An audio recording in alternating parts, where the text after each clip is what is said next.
આજે આપણે સાતત્યમાં આગળ વધીએ. તો છેલ્લે આપણે સાતત્યની ચર્ચા કરી, જેમાં આપણે દરેક બિંદુ આગળ અને અંતરાલોમાં સાતત્ય શીખ્યા.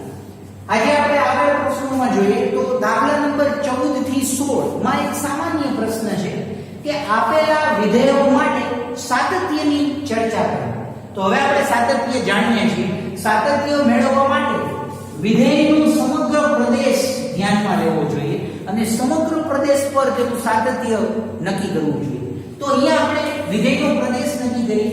x ની કિંમતોનો ગણ એ 0 થી 10 વચ્ચે છે, એટલે કે f નો પ્રદેશ, આ વિધેયનો પ્રદેશ ડોમેન ઓફ f એ સમૃદ્ધ અંતરાલ 0 થી 10 છે. બીજું, આ વિધેય અચળ વિધેય છે. જુઓ, પણ યોગ્ય પ્રદેશમાં કટકા સ્વરૂપે અચળ છે. જો હું આ વિધેયનો આલેખ દોરવાનો પ્રયત્ન કરું તો આલેખ કંઈક આવો મળશે.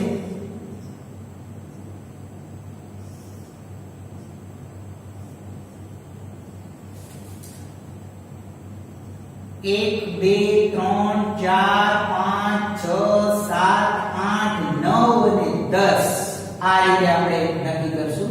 અહીંયા 0, આ બાજુ 1, 2, 3, પછી અહીંયા 10 આ રીતે.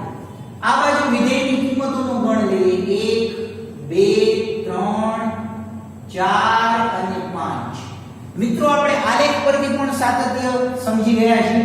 તો આ વિધેયને આલેખ પરથી આપણે સમજતા શીખીએ, ત્યારબાદ એનો ઉપયોગ કરી અને લક્ષની મદદથી સાતત્ય સાબિત કરીશું.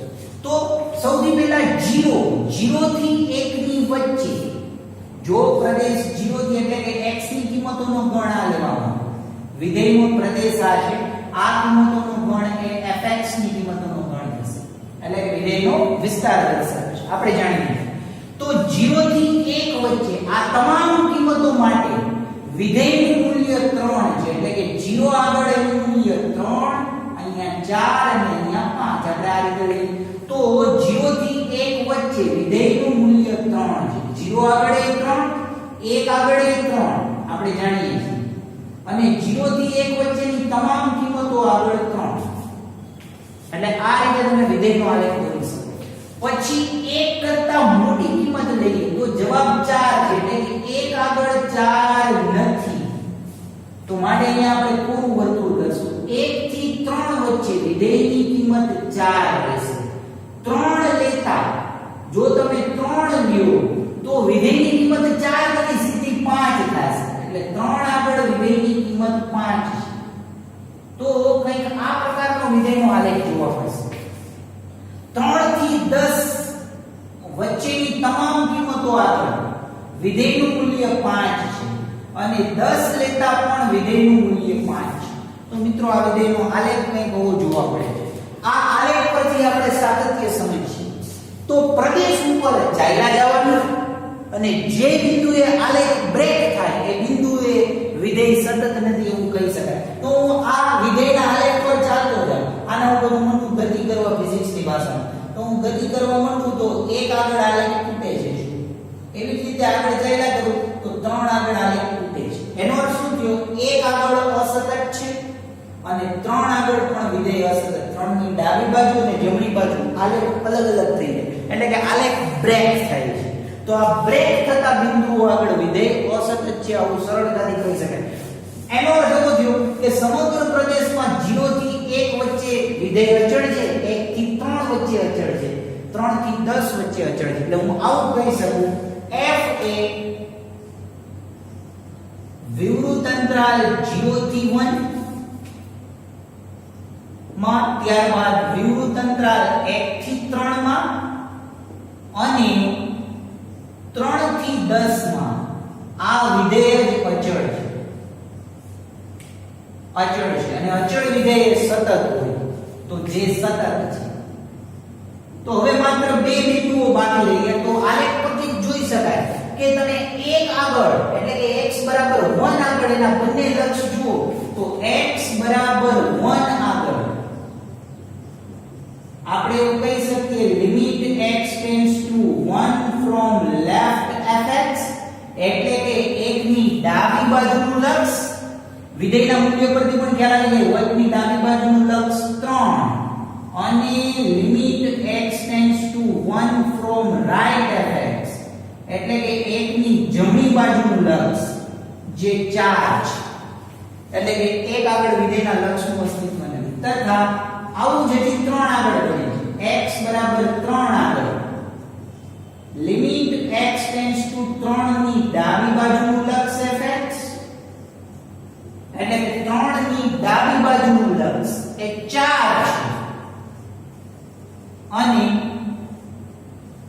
3 ની જમણી બાજુનું લક્ષ એ 5 છે એનો અર્થ કે આ બંને બિંદુ આગળ લક્ષનું અસ્તિત્વ નથી એટલે માટે f એ x બરાબર 1 તથા x બરાબર 3 આગળ અસતત છે તો આ રીતે અસતત વિધેય જેવું નક્કી કરી શકો આપણો પ્રશ્ન સાતત્યની ચર્ચા કરો એવો છે એનો અર્થ એવો થયો કે આ બે બિંદુઓ આગળ અસતત છે તો સાતત્ય ક્યાં જોવા મળે છે ફરી પાછું આકૃતિમાં આવી જાય સાતત્ય 0 થી 10 વચ્ચે બધે જોવા મળે છે માત્ર બે બિંદુએ સાતત્યનો ભંગ થાય એક બિંદુ x બરાબર 1 કે જ્યાં ડાબી બાજુ અને જમણી બાજુનું લક્ષ ભિન્ન છે બીજું બિંદુ x બરાબર 3 તો માટે આપણે એવું કહી શકીએ કે f એ સમરૂપ અંતરાલ 0 થી 10 એટલે કે સમગ્ર પ્રદેશ પણ -1 અને 3 આ બે બિંદુઓ નહીં તો આના પર સતત છે આવું આપણે કહી શકીએ તો આ જ રીતે તમે સાતત્યના દરેક પ્રશ્નો સમગ્ર અંતરાલ પર નક્કી કરી શકો હવે જો 15મો દાખલો ત્યાર પછીનો ક્રમ fx 2x 0 અને 4x શરતો કઈ કહી છે x 0 તો હું અહીંયા માત્ર એને દર્શાવી દઉં x 0 નો અર્થ થાય 0 થી ∞ સુધીની બધી જ કિંમતો એટલે કે બધી ઋણ કિંમતો 0 થી 1 વચ્ચે વિધેય બદલાય છે તો આ કેસમાં વિધેય 2x છે આ કેસમાં વિધેયનું મૂલ્ય 0 છે અને આ કેસમાં વિધેયનું મૂલ્ય 4x છે તો મિત્રો તમે સીધું કહી શકો 0 ની ડાબી બાજુનું લક્ષ માં 0 અહીંયા મૂકતા જવાબ 0 આવશે 0 ની જમણી બાજુનું લક્ષ એ 0 એટલે કે 0 આગળ સતત છે પરંતુ 1 આગળ સતત નથી કારણ 1 ની ડાબી બાજુનું લક્ષ 0 થાય 1 ની જમણી બાજુનું લક્ષ 4 મિત્રો આ વિધેયનો પણ આલેખ દોરવાનો પણ પ્રયત્ન કરજો જેથી તમને ખ્યાલ આવે કે સાતત્યનો ભંગ થાય તો એ બિંદુ આગળથી આલેખ એ ભંગ થઈ જતો અથવા તો આલેખ ત્યાંથી બ્રેક થઈ જાય નેક્સ્ટ બિંદુથી આલેખ કંઈક અલગ દર્શાવે છે આમ તો અહીંયા આલેખ એ અહીંયા પણ સુરેખ સમીકરણ જોવાથી રેખાથી દર્શાવશે <0 માટે સળંગ રેખા હશે એવી જ રીતે આગળ જાઓ તો આટલા દરમિયાન આલેખનું મૂલ્ય 0 આગળ સ્થિર થઈ જશે અને અહીંયા ફરી પાછો આલેખ 4x એટલે કે રેખા દર્શાવશે તો આ એક જ બિંદુ એવું રહેશે કે જ્યાં સાતત્યનો ભંગ થાય જો તમે આલેખ દોરો તો આ જ રીતે તમે 16મો દાખલો પણ આની જેમ હોમવર્કમાં કરી શકો ત્યાર પછીનો પ્રશ્ન એ થોડોક અલગ છે વિધેયને બે પ્રકારની કિંમતો આપેલી છે fx ax 1 અને bx 3 આ કિંમતો x < 3 અને x < 3 માટે છે રકમમાં એવું કીધેલું છે આ વિધેય x 3 આગળ સતત હોય તો a અને b વચ્ચેનો સંબંધ છે મિત્રો ફરી પાછું સાતત્ય આપેલું હોય તો આપણે એવું કહી શકીએ જો વિધેય આ બિંદુ આગળ સતત હોય તો વિધેયનું એ બિંદુએ લક્ષ મળે અને એ લક્ષ વિધેયના મૂલ્ય જેટલું થાય એટલે અહીંયા પણ શરૂઆત આપણે આ રીતે કરશું f એ x 3 સતત હોય તો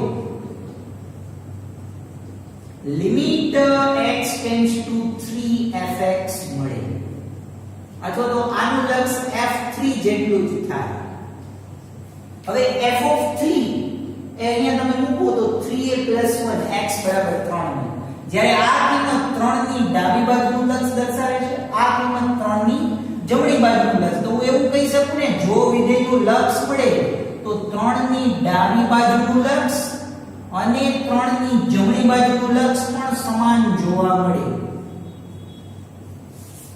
તો ખૂબ સરળતાથી હવે તમે આગળ દાખલો ગણી શકો લિમિટ x ટેન્ડ્સ ટુ 3 ની ડાબી બાજુનું લક્ષ અહીંયા થઈ જશે ax + 1 આ બાજુ લિમિટ x ટેન્ડ્સ ટુ 3 અને 3 ની જમણી બાજુનું લક્ષ અહીંયા થઈ જશે bx + 3. હવે તમે જાણો છો આ સુરેખ સમીકરણ છે માટે વિધેયનું લક્ષ તમે સીધી કિંમત મૂકો તો મેળવી શકાય. તો અહીંયા 3x ના સ્થાને મૂકતા 3a + 1, અહીંયા પણ x ના સ્થાને 3 મૂકતા 3b + 3 આવું થઈ જશે. હવે આપણે a અને b વચ્ચેનો સંબંધ જોઈએ છે તો a અને b ના પદોને સાથે દર્શાવી દઈએ તો 3a - 3b બરાબર 3 - 1 આ 1 ને સામે લઈએ તો સંબંધ કંઈક આવો બને છે 3a - 3b બરાબર 2. એટલે કે હજી 3 ને પણ સામે લઈ જઈએ તો a - b બરાબર 2/3. તો a - b બરાબર 2/3 એ a અને b વચ્ચેનો સંબંધ દર્શાવે. તો મિત્રો આ રીતે તમે કિંમતો એના સંબંધો સાતત્ય પરથી ડાબી બાજુના લક્ષ જમણી બાજુના લક્ષ આવા જુદા જુદા કિંમતો પરના પ્રશ્નો પણ સોલ્વ કરી શકો. તો આનો એક તમે સ્ક્રીનશોટ લઈ લો એટલે આગળના દાખલા આપણે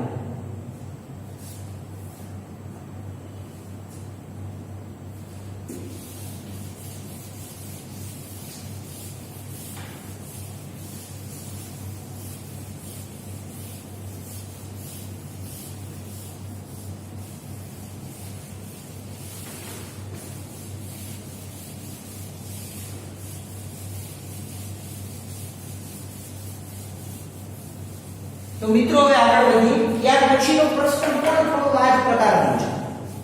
દાખલો 17 આપણે જોયું. દાખલો 18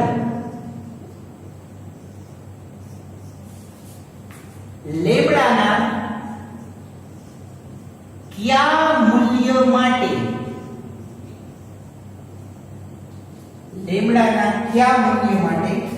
fx બરાબર લેમ્ડા x² - 2x પહેલી કિંમત.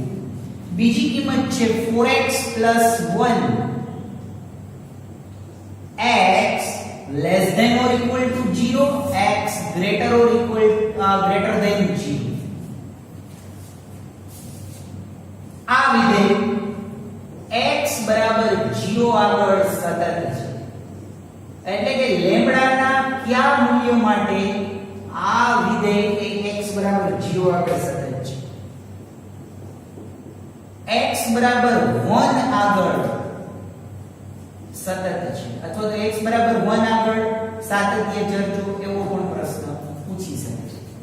તો આપણો પ્રશ્ન અહીંયા પણ અગાઉના દાખલામાં જોયો એવો જ છે કે ભાઈ અહીંયા લેમ્ડાની આપણે કિંમત શોધવાની છે જેના માટે આ વિધેય x બરાબર 0 આગળ સતત છે. તો આપણે આગલા પ્રશ્નમાં ચર્ચા કરી બિલકુલ એના જેવું જશે. 0 આગળ વિધેયનું લક્ષ મળે અને વિધેયના લક્ષનું મૂલ્ય f0 જેટલું છે. મિત્રો સાતત્યમાં માત્ર આટલું યાદ રાખશો તો તમે સંપૂર્ણ દરેક પ્રકારના દાખલા ગણી શકશો. તો અહીંયા x બરાબર 0 આગળ જો આ સતત હોય તો આપણે 0 ની ડાબી બાજુનું લક્ષ અને 0 ની જમણી બાજુનું લક્ષને સરખાવી શકીએ. તો આપણે જોઈએ સતત છે તો બંને પ્રકારના લક્ષને સરખાવીએ. તો અહીંયા લિમિટ x → 0 ની ડાબી બાજુનું લક્ષ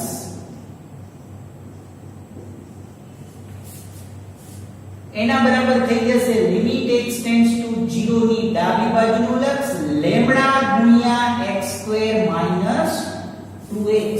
પણ મિત્રો અહીંયા જે 0 મૂકવામાં આવે તો આ તો લેમ્ડા * 0 એટલે કે 0 થઈ જાય. તેમજ limit x → 0 from right fx આવું આપણે લખી. તો એના બરાબર આપણે લખી શકશું limit x → 0 from right 4x + 1.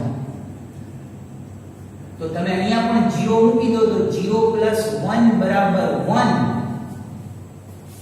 તો મિત્રો આ તો ગણિતનું કોણ થઈ ગયું 0 અને 1 એ બેને સમાન તો આપણે કહી ન શકીએ. એટલે કે વિધેયનું ડાબી બાજુનું લક્ષ અને જમણી બાજુનું લક્ષ સમાન જ નથી. એનો અર્થ એવો થયો કે અહીંયા કોઈ લેમ્ડાની એની કોઈ કિંમત જ આપણને મળતી નથી. એટલે કે લેમ્ડાની કોઈ પણ કિંમત માટે આ સમાન નથી. કારણ લેમ્ડાની કોઈ પણ કિંમત મૂકશું તો એ ડાબી બાજુનું લક્ષ તો 0 જ આવશે. એટલે કહી શકાય આ લેમ્ડાની કોઈ પણ કિંમત માટે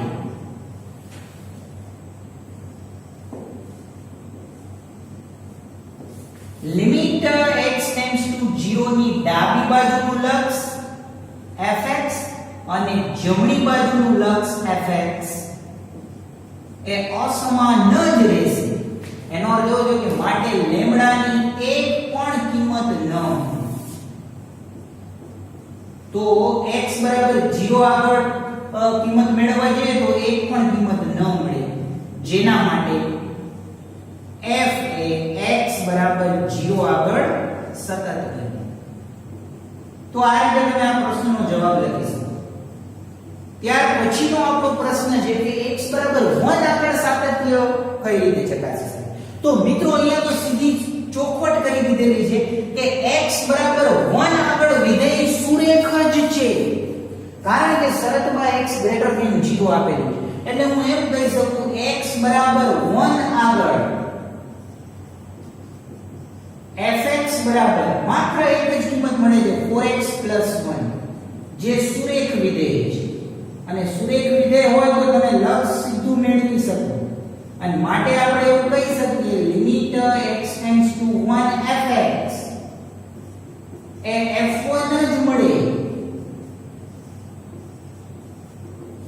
અને મિત્રો આ વિધેયમાં લેમ્ડાની કોઈ કિંમત જ આવતી નથી, એટલે અહીંયા લેમ્ડાની કોઈ પણ કિંમત માટે વિધેય સતત છે. એટલે આપણે કહી શકીએ કે જે લેમ્ડા પર આધારિત જ નથી, આ કિંમત જ લેમ્ડા પર આધારિત નથી, અને માટે આપણે એવું કહી શકીએ કે પ્રત્યેક લેમ્ડા બિલોંગ્સ ટુ R માટે f એ x બરાબર 1 આગળ સતત છે. તો મિત્રો આ લખાણ ખૂબ મહત્વનું છે. તમે જ્યારે પરીક્ષામાં દાખલો લખો ત્યારે ઘણા બધા વિદ્યાર્થીઓ ઘણી બધી રીતે દાખલો લખતા હોય, પણ જે ખૂબ પરફેક્ટ લખી શકે અથવા તો એવું લખાણ તમારું હોય કે પેપર જોનાર કે દાખલો એકવાર જોવે તો એને ખ્યાલ આવી જાય કે વિદ્યાર્થી ઘણું બધું જાણે છે અથવા તો તમે ઘણું બધું જાણો છો જે સાતત્ય માટે જરૂરી છે. તો લખાણ એ ખૂબ અગત્યનો ભાગ ભજવે છે. ત્યાર પછીનો પ્રશ્ન જોઈએ. હવેના દરેક પ્રશ્નોમાં થોડું વૈવિધ્ય જોવા મળે છે. દાખલો 19 આ પણ બહુ જાણીતું વિધેય છે અને આ દાખલો મોસ્ટ ઇમ્પોર્ટન્ટ પણ છે. તો જોઈએ 19મો પ્રશ્ન. અહીંયા પણ સાબિતીનો પ્રશ્ન છે. હું સીધું વિધેય કરું છું. સાબિત આપણે આવું કરવાનું છે, વિધેય gx બરાબર x માઈનસ મહત્તમ પૂર્ણાંક ભાગ x આને તમે ઓળખો છો એ પ્રત્યેક પૂર્ણાંક સંખ્યા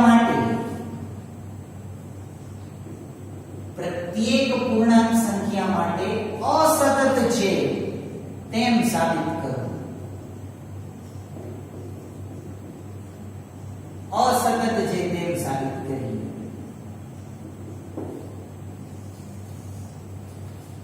મિત્રો તમે પૂર્ણાંક ભાગ વિધેય ઓળખો જ છો, તો મારે તમને એ કહેવાની જરૂર નથી કે પૂર્ણાંક ભાગ વિધેયમાં કોઈ પણ કિંમત અપૂર્ણાંક મૂકવામાં આવે તો પણ પૂર્ણાંક મળે.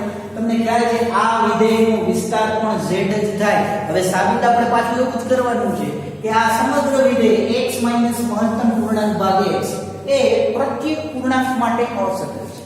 મારા ખ્યાલથી મિત્રો તમને કદાચ આ સમગ્ર વિધેયનો વિસ્તાર પણ ખબર જ હશે. ઓકે, ટ્રિકી ક્વેશ્ચન વચ્ચે પૂછી લઉં.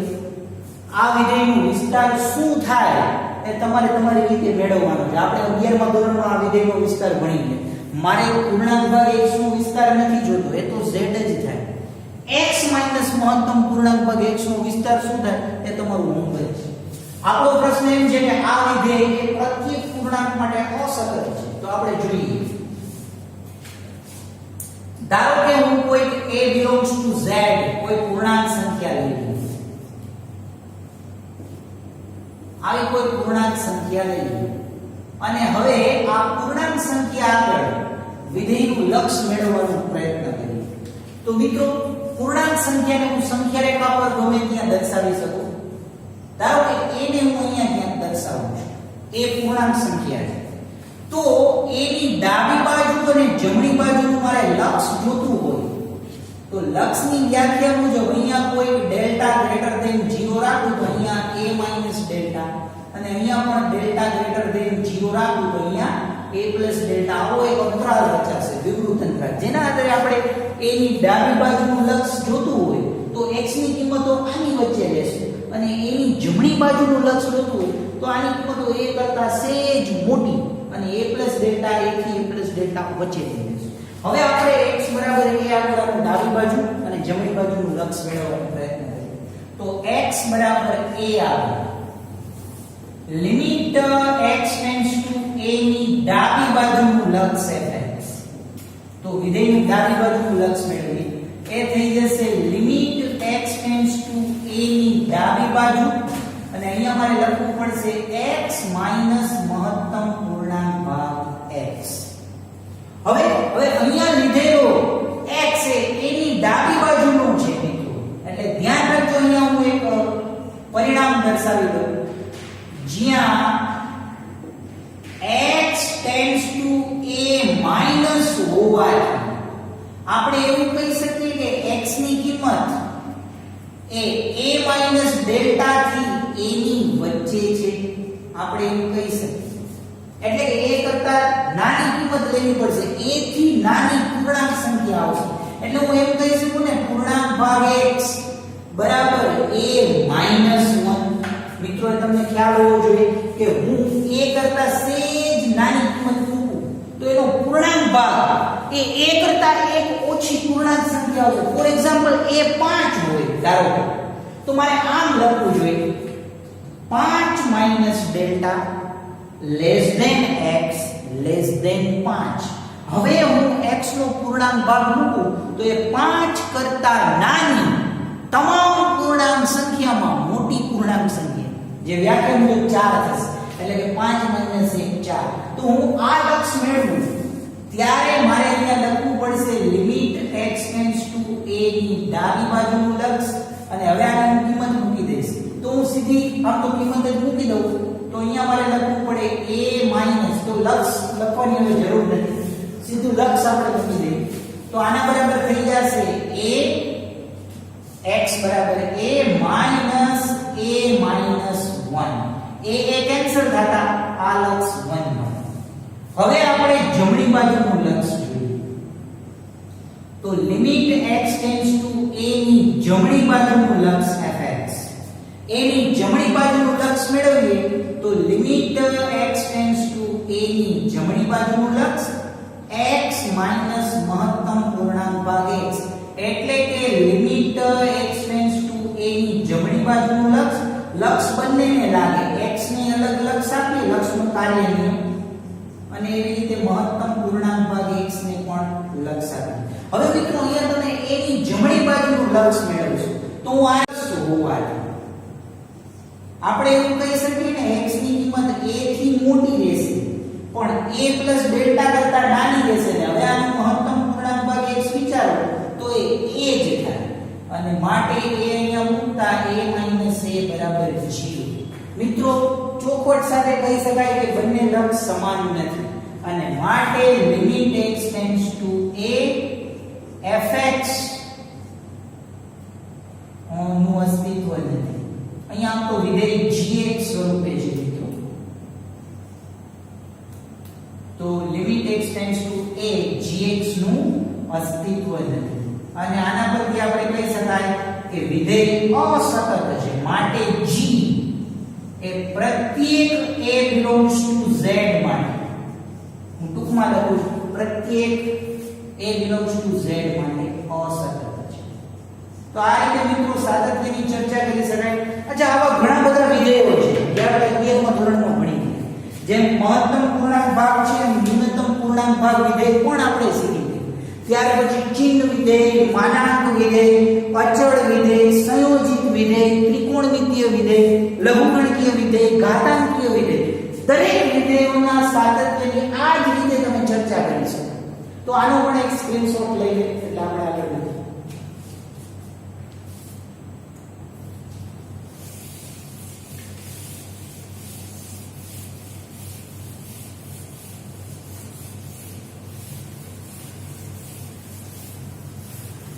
ત્યાર પછીનો પ્રશ્ન જોઈએ.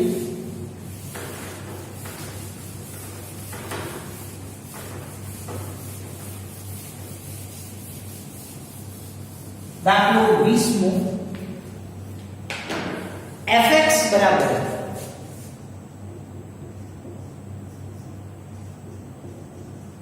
x square minus sin x plus 5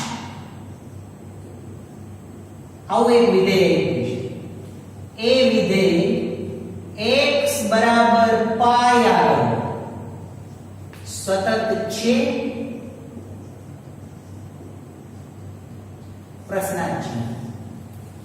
તો મિત્રો વિધેયનું સાતત્ય નક્કી કરવા માટે અહીંયા ત્રણ વિધેયો એક સાથે છે. x² sin x 5 જેમાં x² 5 ને હું બહુપદી વિધેય કહી શકું. ટૂંકમાં હું આને આમ લખું તો ચાલશે. જો fx બરાબર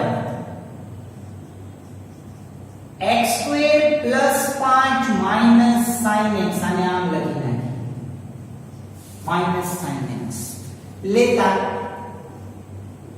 આપણે x બરાબર 5 આગળ આ વિધેયનું લક્ષ મેળવીએ તો limit x tends to pi fx બરાબર limit x tends to pi x² 5 minus sin x. તો મિત્રો હું આને બે અલગ અલગ વિધેયોમાં છૂટા પાડી દઉં. તમને વિધેય વિશે જો જ્ઞાન હોય તો તમે સીધું કહી શકો કે આ બહુપદી વિધેય છે જેનું લક્ષ મળે. તો બહુપદી વિધેયને હું અલગ લક્ષ આપી દઉં x² 5 માઈનસ ત્રિકોણમિતીય વિધેયને અલગ લક્ષ આપી દઉં limit x tends to pi sin x. હવે આપણે 11મા ધોરણમાં ભણી ગયા, જો તમને યાદ હોય તો આપણે 11મા ધોરણમાં એવું ભણી ગયા બહુપદી px આપેલી હોય. આની ચર્ચા આપણે અગાઉ પણ અનેક વખત કરી દીધી. તો limit x tends two a px બરાબર p ઓફ a લખી શકાય. આ આપણે જાણીએ છીએ. એટલે કે તમે a ની કિંમત પદાવલીમાં મૂકી શકો. એવી જ રીતે ત્રિકોણમિતીય વિધેયમાં પણ આપણે આ સ્ટેટમેન્ટ ભણી ગયા છે. Limit x tends two a sin x બરાબર sin a. તો ધોરણ 11 ના લક્ષનો ઉપયોગ કરીએ તો તમે પાઈ ની કિંમત અહીંયા બહુપદી વિધેય હોવાથી સીધી લખી શકો. એટલે કે પાઈ સ્ક્વેર પ્લસ 5 અને માઈનસ અહીંયા પણ મૂકી શકાય sin 5. એટલે કે પાઈ સ્ક્વેર પ્લસ 5 માઈનસ 0 એટલે કે પાઈ સ્ક્વેર પ્લસ 5. તો વિધેયનું લક્ષ એ પાઈ સ્ક્વેર પ્લસ 5 જેટલું મળે છે. હવે વિધેયની કિંમત એટલે કે પાઈ આગળ વિધેયનું મૂલ્ય પણ પાઈ સ્ક્વેર પ્લસ 5 મળે તો વિધેયના લક્ષનું અસ્તિત્વ છે. અને વિધેયનું લક્ષ એ બિંદુ આગળ વિધેયની ઇમેજ એટલે કે પ્રતિબિંબ દર્શાવે. તો જોઈએ f ઓફ પાઈ નક્કી કરીએ. તો f ઓફ પાઈ બરાબર pi square minus sin pi plus 5 એટલે કે પાઈ સ્ક્વેર પ્લસ 5 sin પાઈ 0. અને માટે મિત્રો હવે તો ખાલી વ્યાખ્યા જ લખવાની બાકી છે. સીધું તમે આવું કહી શકો limit x tends to pi fx બરાબર f1. જે બિંદુએ સાતત્ય જોઈએ એ બિંદુએ લક્ષ અને વિધેયનું મૂલ્ય સમાન છે. અને માટે f એ x બરાબર પાઈ આગળ સતત છે. તો આ રીતે સાતત્યના આવા તમામ પ્રશ્નો સોલ્વ કરી શકાય. ત્યાર પછી આગળનો પ્રશ્ન દાખલો 21મો એ હોમવર્કમાં એમાં પણ તમારે આ જ કરવાનું છે. દાખલો 21મો હોમવર્કમાં એમાં પણ તમે આ જ રીતે સાબિત કરશો. ત્યાર પછી દાખલો 22મો જેમાં તમારે જુદા જુદા વિધેયોના સાતત્યની ચર્ચા કરવાની છે. કોસાઇન, કોસેકન્ટ,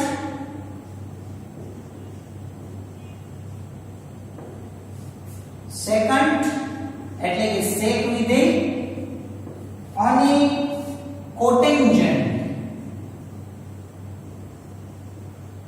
આ વિધેયોના સાતત્ય ચર્ચો. આ તમામ વિધેયોના આપણે સાતત્ય ચર્ચો આવો પ્રશ્ન છે. તો હું ચારે ચાર વિધેયને જો તમને ખ્યાલ છે આ બધા જ વિધેયો તેના યોગ્ય પ્રદેશ પર સતત હશે પણ એના પ્રદેશને આપણે નક્કી કરવા માટે દરેક વિધેયને નામ આપીએ. સૌથી પહેલું વિધેય cosx છે આપણે જાણીએ છીએ. fx બરાબર પહેલું વિધેય આપણે cosx લઈ લઈએ. પહેલું વિધેય. તો આ વિધેય માટે આપણે અગાઉ ભણી ગયા છીએ કે ભાઈ પ્રત્યેક x belongs to a લઈએ અથવા તો પ્રત્યેક x belongs to r માટે હું આનું લક્ષ મેળવું તો એ લક્ષ લખશે જેટલું જ મળે, પણ એને આપણે જો સાબિત કરવું હોય તો આપણે આ રીતે સાબિત કરી નાખીએ.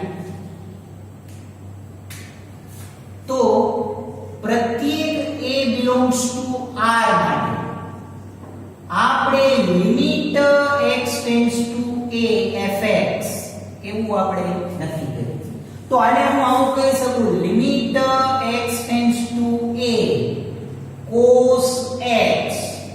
મિત્રો મારે આના બરાબર cos એ સાબિત કરવું. યાદ રાખો આની સાબિતી બહુ ઓછી બુકોમાં આપેલી છે, એટલે બરાબર ધ્યાન રાખજો. હું આના બરાબર limit x tends two fx બરાબર fx સાબિત કરવા માટે લક્ષના થોડા કાર્ય નિયમોનો ઉપયોગ કરીએ. જો મિત્રો હવે આગળ આપણે આવું કરીએ, અને આ પ્રશ્ન તો બહુ ધ્યાન આપજો, બહુ ઓછી બુકોમાં આની સાબિતી છે, એટલે ધ્યાન રાખજો બરાબર. હું આને કંઈક ધારી લઉં, તો ધારો કે x - a બરાબર h છે. હવે આપણે લક્ષમાં ભણી ગયા, જેમ x ટેન્ડ્સ ટુ a તેમ x - a ટેન્ડ્સ ટુ 0 એટલે કે h ટેન્ડ્સ ટુ 0. તો હવે આ લક્ષ બરાબર, તો limit x tends two a fx બરાબર, તો હું હવે આ લક્ષને બદલી નાખું. x ટેન્ડ્સ ટુ a ના સ્થાને આવી જશે h ટેન્ડ્સ ટુ 0. જેમ x એ a ની નજીક જાય તેમ આપણી ધારણા મુજબ h 0 ની નજીક. અહીંયા cos x ના સ્થાને a h, x બરાબર a h. Limit h tends to 0. અહીંયા આપણી પાસે સૂત્ર છે, તમને મિત્રો યાદ હોય તો આને cos alpha cos beta minus sin alpha sin beta લખતા cos a cos h cos alpha cos beta minus sin alpha sin beta આવું આપણે લખી શકીએ. હવે લક્ષના કાર્ય નિયમ મુજબ લક્ષ પહેલા વિધેયને લાગે, લક્ષ બીજા વિધેયને લાગે. પહેલા વિધેયને લક્ષ લાગે ત્યારે cos એ અચળ હોવાથી બહાર જશે, અને લક્ષ limit h tends to 0 cos h ને લાગે.